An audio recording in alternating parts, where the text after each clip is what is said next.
धरणीला यजबंडा धावून आला शिवाजी वाघ करण्याला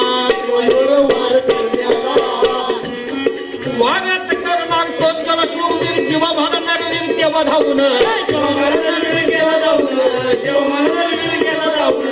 केवळ त्याचा हात फक्त एकाच धावत कलम केला हात हात मोठ्या शोधेला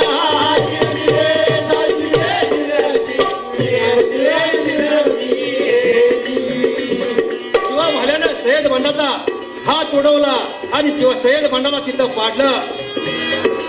संभाजी कावजीनं खानाचं मुंडकं कापलं आणि हातात खानाचं मुंडकं धरून राजगडावर महाराज घोड्यावरून निघालेले आहेत आणि महाराज जीवा भाल्याकडे पाहतात म्हणतात हसत हसत म्हणतात जीवा होता जीवा म्हणून अरे वाचला शिवा असं महाराज हसत हसत म्हणतात. त्यावेळी जीवा म्हणतो महाराज असं का हो नाही रे जीवा होता शिवा म्हणून वाचला शिवा असं तेव्हापासून नाव पडलं. अहो जीवा महाले हा जातीचा न्हावी होता. माणसं अशी व्हावी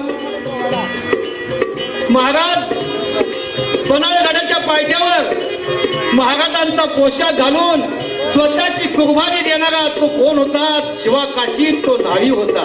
महाराजांची 18 पगड जात महाराजांच्या पाठी छातीचा कोट करून महाराज तुम्ही विषयावर बोलता.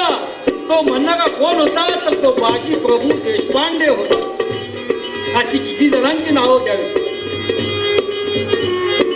महाराजांना सोडवण्यासाठी आग्र्याला गेले महाराज. त्यावेळी त्यांच्या बरोबर गेलेला मदारी मेहतर कोण होता तर तो मुसलमान होता.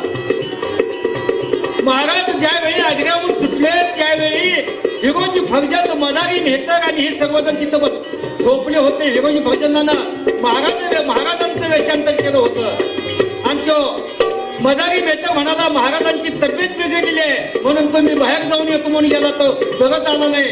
आणि त्याच्यानंतर हिरोजी फर्जंद म्हणला मदारी बाहेर गेला औषधाला त्याला बोलवून आणतो. सगळेच विचारते हे कोण? मुसलमान होते. कुठं आला जाती घेत नाही महाराजांच्याकडं